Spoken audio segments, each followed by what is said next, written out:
Gosh, Mark, we were so bad offensively. 29 first half points. Could you tell I'd never played against Coach before? And then we got stuck on 29, 35-29 at the half. And I just couldn't, we weren't real good. They weren't guarding one or two of our guys. And then, we put a bigger, longer player up top who's a really good passer in Nolly, and surrounded him with four kids, or three kids that could shoot it, one in the short corner. And I knew that Cone would be, if we were going to win, was going to have to get a couple of shots down. I don't know that I expected him to get 5 of them down from long range, but that's what he does. I mean, he is a dynamic scorer, and that was his, rep coming out of high school, where he was, was a really, really good player. Significant win for the Hokies. We're tickled to get out of here with a great one. Did you guys do certain things on defense better in the second half to make it tougher shooting? Yeah, we did. They shot 52% in the first half, 36. Mark, I thought, we just fought. Syracuse's numbers, I know they're disappointed, 6 assists, 9 turnovers. I just thought we fought like hell.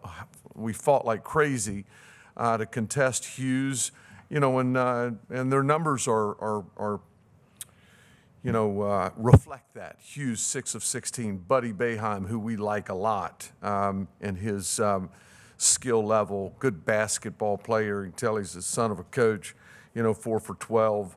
They made 4 first-half threes, and all 4 of the threes that they made were under duress. We guarded the heck out of them. Girardi?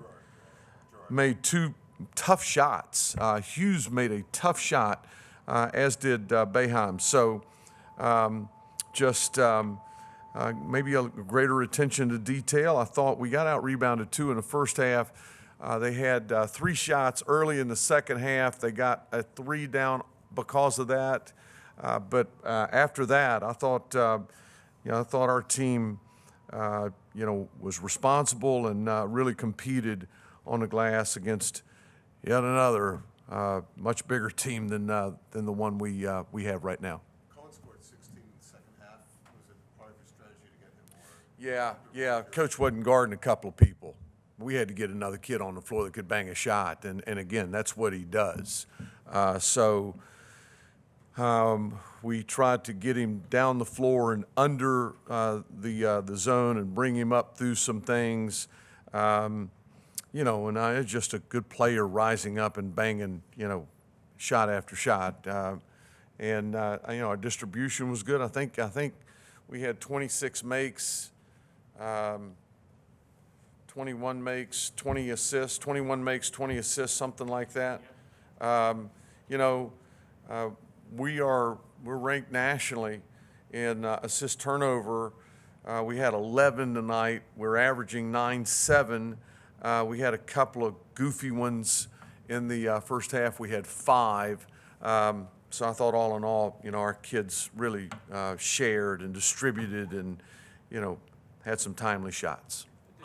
Held them to a season-low number of three-point shots. What was the key to not even letting them? Well, it doesn't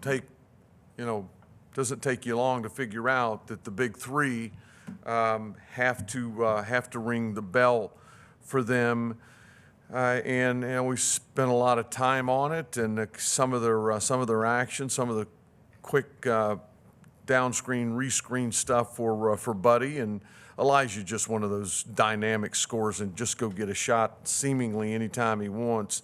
And we just don't have a 6'5", 6'6" kid that we can match up with him. But my team fought through a number of screens, and again, we were fortunate enough to contest most everything the Orangemen, threw at us. Mike, this team has never won the carry gun before. For you guys to bounce back from that poor offensive game against Virginia. Your words, not mine. Poor. What was so poor about 23% from the field and 39 points? That's set basketball back 30 years. To bounce back from that on the road like this, just a few days later, what does that tell you about this team? It tells me a lot, and I alluded to that, spoke to that with Lays and Mike. You know, they flattened our nose on Saturday. Such a young team, and you know, we come into practice on Sunday and got those starry eyes, and we're heading to Syracuse, New York, you know, the next day, and competing against this bunch, and it's a totally different prep, you know, in terms of the defenses and how we want to attack and that sort of thing, and see those lips stick out and pouting a little bit. None of it. None of it. Came in here. We had two good days of practice, 2 good days of work, and we knew exactly what we wanted to do. Now you got to go do it against talented people, and they did that. So the resolve and the toughness and the grit and, you know, all the things that you look for, you know, out of a team, we displayed that. I'm proud of them. Like, I was going to ask you how you kept your team shooting after such a cold shot from 3. I tell you what, I've never had any trouble getting them to shoot it. They're going to keep shooting it. We have no choice. You know, seen so many games that Syracuse has played in. You know, even Oakland had a couple of big kids that could mix and match and throw the thing in the post a little bit. Certainly Notre Dame the other night. We don't have that right now in our program, but we do have a number of guys that can shoot the basketball. And I told them in that under 16 when we hadn't scored, I told them, I said, we're going to get one down, the skies are going to open, and everything's going to be okay. I was hoping like hell that was true, and it was. You know, Jalen Cone went crazy from there. Yeah, I mean, this wasn't typical for Jalen this year. I mean, what was different about him tonight? We just had to have another kid on the floor that could make a shot. We just had to have another kid on the floor that could rise up and a little more dynamic tonight than some of the others. I thought Couture played a good ball game. I thought Aline played a good ball game, especially defensively. I think Aline got 2 threes down, but didn't seem as comfortable. Seemed to start standing, and you can't do that against their defense. Cone just gave us another dynamic person on the outer edges of that thing, and you know he can shoot it. I mean, he can really shoot it, and he elevates, and he's a tough match. Did you like how PJ bounced back from him? Oh, thank you. He's 0 for January, 0 for post Christmas, but the 2 short corner jumpers that he got down after, you know, that pass from Landers, and to get the one down, I think it was a 3-point play to get that 3 down in front of our bench to take it to 6 and call a timeout was just enormous. I mean, that kid has played, as you know, you've seen most every game we've played, has been so good.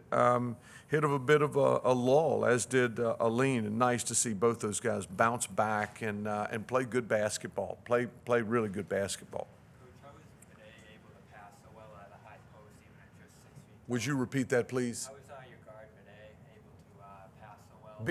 Beatty, well, he's tough. You know, New England tough guy, and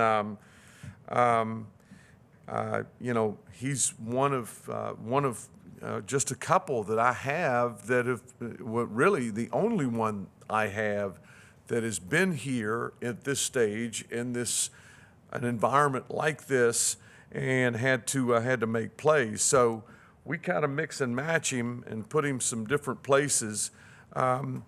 You know, the short answer is he's just a damn good basketball player, and he's not afraid of the moment, and he really helped us win. 8 assists and 3 turnovers. That's typically 8, 9 assists, 1, 2 turnovers.